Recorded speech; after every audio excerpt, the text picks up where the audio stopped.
This is Albert Taxman Corey with another edition of the Taxman Show. Today we're going to talk about, I just got the manuscript in for my book, The Art of Perception. I just got the manuscript in and I would like to read it to everybody. I just got it, so we're going to read it, and please give me any comments and love on what you think of it. Hey guys, this is Albert Corey, the author of The Art of Perception. How to 10x your business to make money faster and easier while fully protecting your assets. Hey guys, I don't know who is more thrilling to what I'm about to read to you. You see, there's nothing more important to your and my personal success and our well-being than the notion of perception.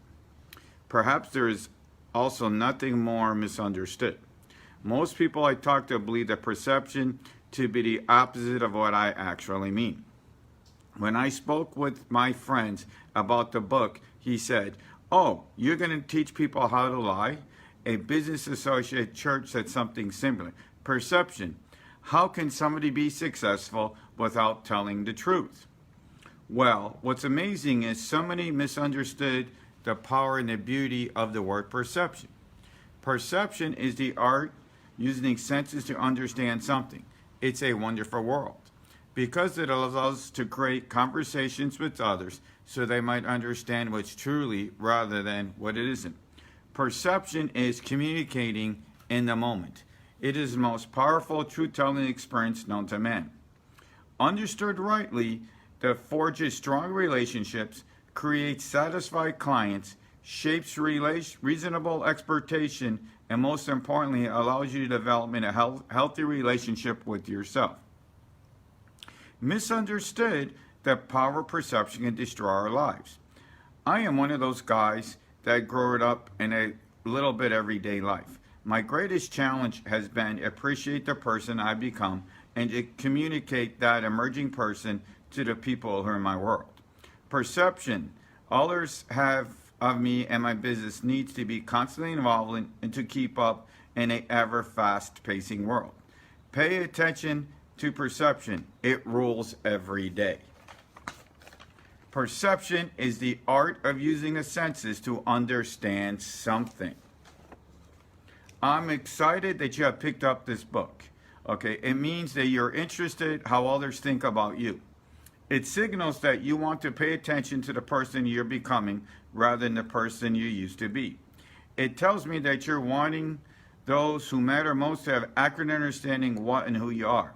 How other perceives us is to be indeed one of the most important goals in life. We share that priority together. Welcome to my world, the art of perception. Perception, my introduction.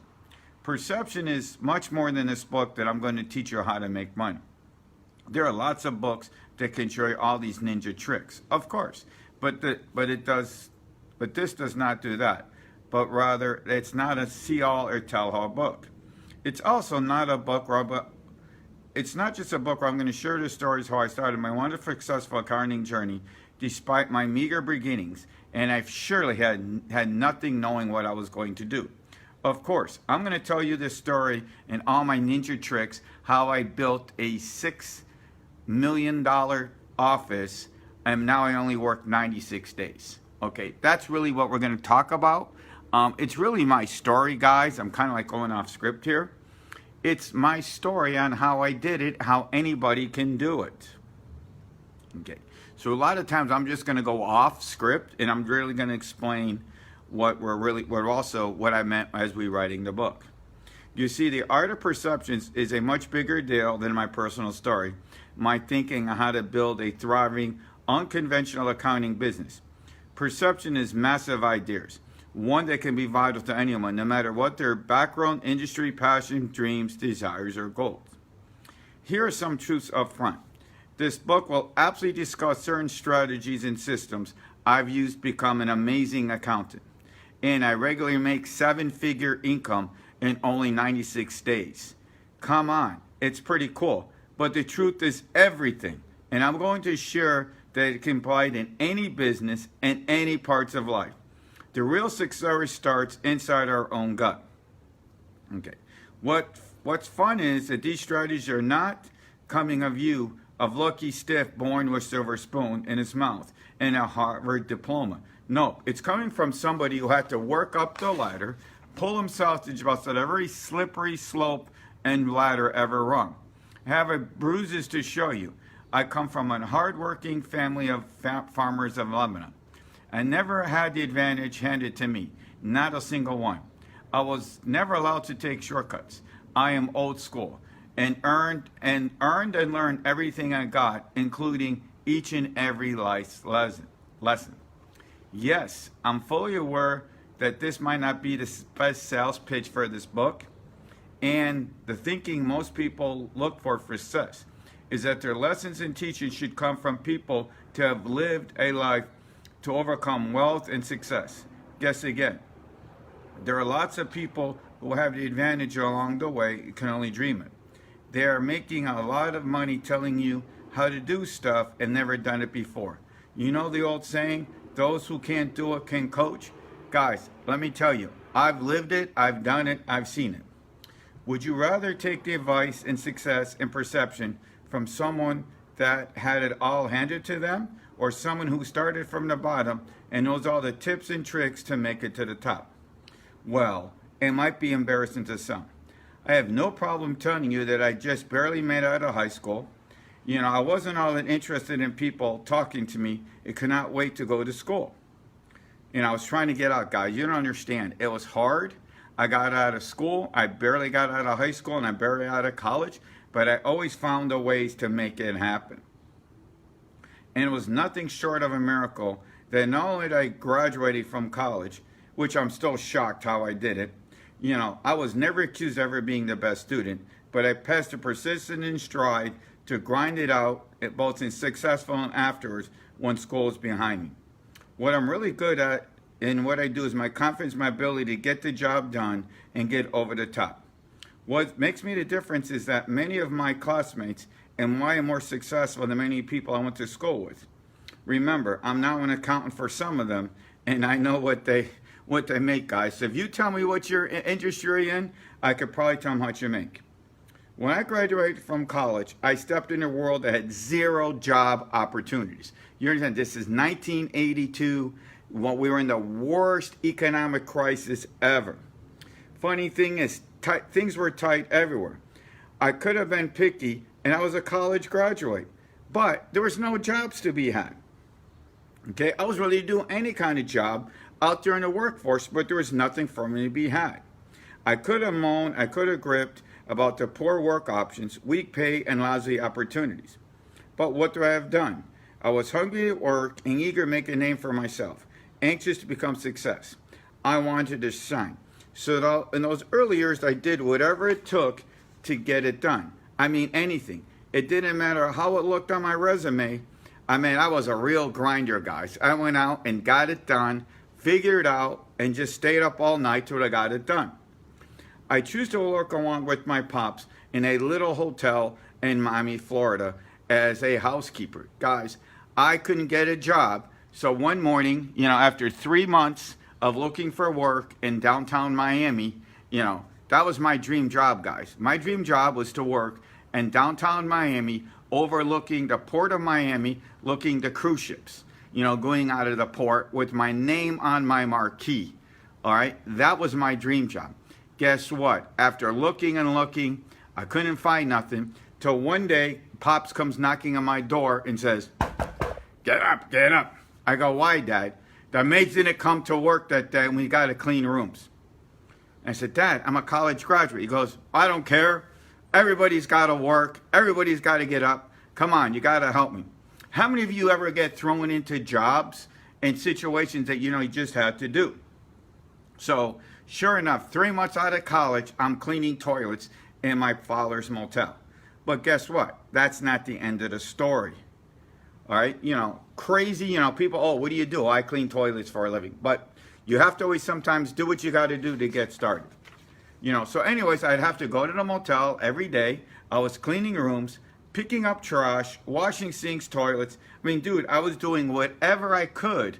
I had to clean up. I had to work. And some people would always come up and say, "Loser, you got a college degree and you're working in your parents' motel." What the hell's wrong with you? So then, there was a mission to my madness. So I was working in a motel. I knew bigger things were coming. I knew if I busted my ass, never gave up, and worked hard, something good was going to happen. It did. Well, one day, Mom comes into the house and says to me, hey, look, Albert, here, sign these papers. You got to pay money to the IRS. I said to Mom, who is the I and the RES? She goes, sign here, get your checkbook out, and you got to pay money to the government. And at that point, that now became my mission in life to figure out why this has happened, and it's never going to happen again. Well, because of that, you know what? Remember, in 1985, guys, there was no social media. Okay, there was no cell phones. So, anyways, I had to go out. Then I went and saw an ad for the Miami Herald. And the Miami Herald, which is a big newspaper, that H&R Block was looking for people. So guess what? I started working for them, right? And that's kind of what I got started on. So, you know, like I said, there was no internet. You know, I was going to have to grind my way out to find clients. You know, I'd have to find clients the old-fashioned way, you know, through, guess what? Passing out flyers and getting stuff done. You know, it was an old-fashioned world. I couldn't rely on social media because there was none. So I had to go out and brand myself by pounding, making payment, making calls. Hey, my name is Albert Corey. I'm an accountant. I can save your money. So what happened is I would go pass out flyers every Sunday morning. You know, we would go out. I would go to Office Depot. Okay, this was about 1986, 87. I would go to Office Depot at night after working. I would go to Office Depot, make out. I knew that if I made 100 sheets, you cut them in quarters, that's 400 sheets. You know, wow. And guess what? I didn't have a so poor that it would save the $10 and cut it myself. So with bills piling up, I didn't think there was a lot of time, you know, so I wasn't going to go back on cleaning rooms. You hear more about how I created success as we go along in our conversation, Art of Perception. By the way, you can get the Art of Perception at theartofperceptionsystem.com. And at the time of this recording, guys, you can get a 99-cent Kindle edition. And, you know, because you'll be able to get the book on August 1st. So anyways, the explosive truth is that we're discussing as simple as this. There are other ways you can determine your chances for success. The opportunities for success are shaped how the world sees you. Success is a matter of perception. Perception is filled how you understand to be. The art of perception is about how the world understands you. If you want to deeply understand a perception and how you can use it to your advantage. If you don't, you're going to get swallowed up by circumstances of life. There are so many voices in the room that want to define you and control your narrative that you need to become a master of perception in a way that makes you stand out and that you can celebrate the truth. The way others perceive you will determine your chances of success. Part 2. While there are many different blueprints on how to manage perception, I'm going to share my own blueprint with you in the following pages. From a floundering college graduate cleaning dusty motel rooms to successful accounting, making more money than I ever dreamed. I have earned the opportunity to be heard. And I won't lie, and I'm not going to say it was easy, but I will say it was more fun to be wildly successful that I scratched it out life day to day. It required some very practical steps. Give me your attention, and I will share you what I learned in my conversation together. If you take the journey with me, I can promise that the likelihood of success, no matter what your niche is, market, or specialty is, it will increase your wealth dramatically. Keep your eyes on me. Look at me as an example. In the world of accounting, the market is beyond saturated. There's an accountant on every corner. You know, not only is there one on every corner, guys, but remember, there's TurboTax. You know, there's 1 million people online. You could do it yourself. So I'm in a very, very, very, very, very stiff market. Okay, you know, So, there's one in every corner, but I'm still here and thriving. At the time of this recording, I just finished in 2019, 35 years with doing over 4,900 clients. Okay, so I figured out how to get out there and stay in business. Okay, and I'm not going anywhere soon, but you can too. It's all right, and it's always within your grasp. You can wake up with the same confidence I want you to have. Follow along, and I'll show you how to massively art the perception. Along the way, if you have any questions, I will be happy to serve as your mentor, even outside the book. With more than 35 years of experience in business development space. Remember, guys, I've been doing this since 1985. I'm always willing and eager to meet new people, not only for the relationships, but help them achieve their dreams and goals. You don't have to believe me. I challenge you to go online and do a quick Google search for Albert Corey in Hialeah, Florida, and you see what others are saying. Have the both experience and compassion to help others and shape their own success. Two things you often don't see in the same person. Okay, read on, you see how you can start your own success and master the art of perception. All right, guys, now we're on chapter 1. We all have to start somewhere. We live in a confusing world where some people out to make a quick buck. They love to hear stories about people who become overnight successes. But we also live in a gritty world where somebody has to come out and understand the truth inside the raw rags and riches stories. Let's say up front, you're getting someone who has a little bit different take on the world in this book. You see, I came from a very meager background. My pops had an apple and olive farm in Lebanon, and my mother was a hairdresser in Pittsfield, Massachusetts, where I was born. They were scrappy, and they did whatever they could to meet and meet. Nevertheless to say, I was not born into money or instant fame. Nothing was ever given to me or my parents. After all, my parents met me after my father moved away from Lebanon and searched for a better life. He traveled to Australia before he ended up in America. He made this journey with very little money in a single suitcase. Somewhere along the line, he met my mom. They fell in love and got married and moved to Florida, where we moved in 1990. Let me tell you the stories that my pops always used to tell me. My dad traveled the world. He left. My grandparents live in the hills of North Lebanon. He left with one suitcase. Okay, for everybody think you need a lot of stuff to get out to be successful. Pops left with one suitcase. He always told this story a million times. One suitcase, three pairs of pants, 5 pairs of underwear, 7 pairs of socks, and 2 pairs of shoes. And that's all he had when he went. So anybody who says you can't do anything, okay, and I can tell you his whole generation from North Lebanon, I can tell you from that small region of the world, they traveled all over the world and they all became multi-billionaires. So now, on with it. So along the way, I learned what it was meant to live inside struggle line early. As I said, my mother was living the life, as a hairdresser in a small town in Pittsfield, Massachusetts. We always, we never did without, but I rarely noticed. She and my father always worked. My grandparents had a fruit zone stand right across the street from us in Pittsfield. Bottom line, let me tell you in my little old words here. My grandparents in Pittsfield, okay, they had a fruit stand. It was so funny.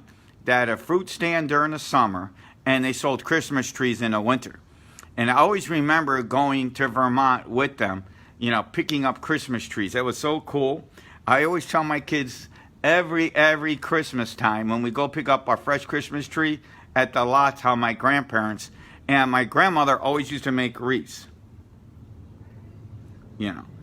So that was always pretty cool. Always going with them when I was growing up. Okay, I attended high school in the Miami area. I barely graduated in 1978 when I went to University of South Florida. All right, I wasn't always the greatest student, pretty fit, well, actually. I never really had a super grasp on English speaking or anything else. The whole world is telling me, why are you writing a book? My brother and my cousins, what, you're writing a book? Because, dude, I tried, and I got through high school, and I got through college, but never my reading and writing was never my strongest part. Okay?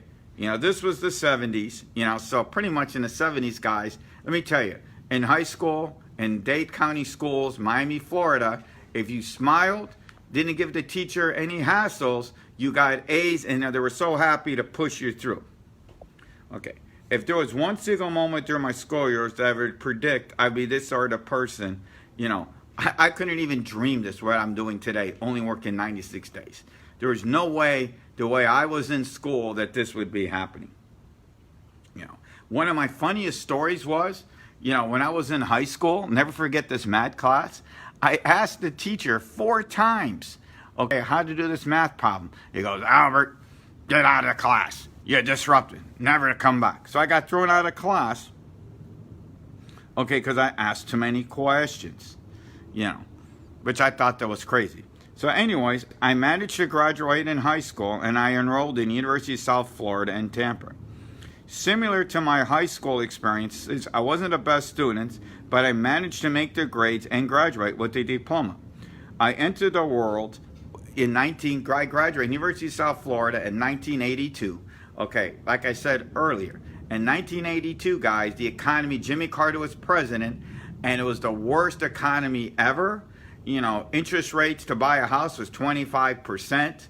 The unemployment rate was like 16%. And Miami was one of the better parts of the countries. So now, so my parents, so I graduated, and my parents, by now, my parents bought a small motel in Miami.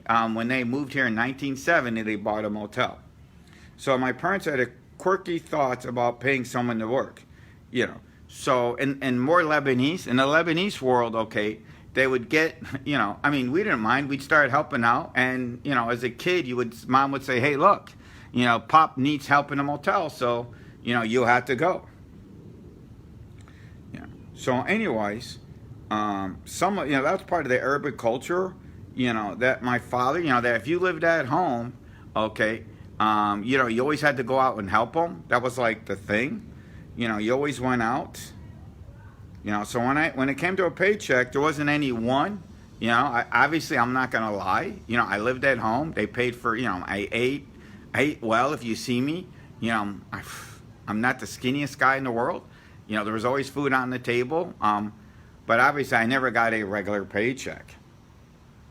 So anyways, I was a wise guy from college. Since I couldn't get a job, Pop said, hey, look, you got to start cleaning rooms or help me at the motel, because nobody lives in a house for free.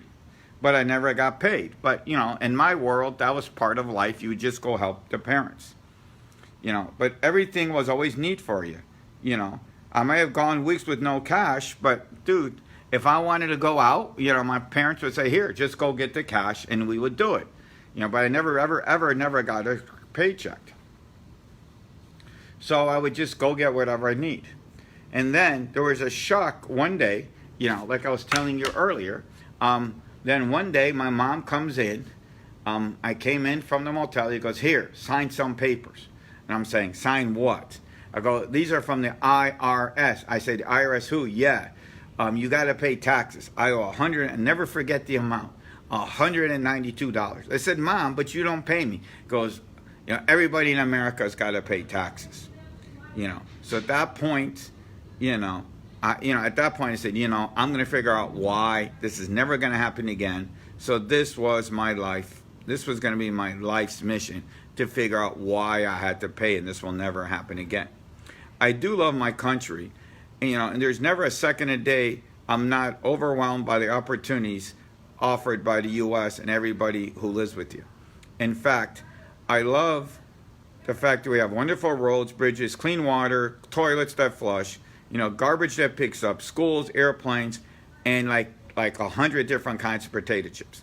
I love the diversity of the people living together in a loving community. I really like this place. I would just not like to pay more taxes than I need to. Taxes were my ticket to taxes are my ticket to the show. I prefer matinee prices. Bottom line is, I want to pay less. So in 1985, after Mom told me, dude, you got to pay taxes, I saw an ad, and I saw an ad in a newspaper, H&R Block. So I started, I figured, let me go figure out how to do it. So anyways, talking about surprise, everyone had changed perception who I was. Absolutely, no one saw it coming, at least of all mine.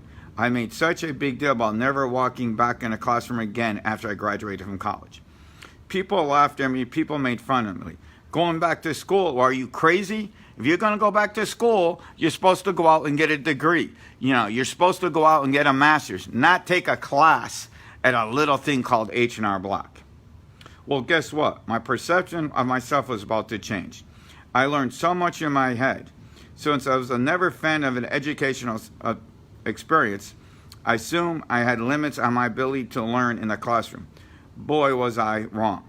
Everything I heard made sense to me and stuck with me, and it all soaked in.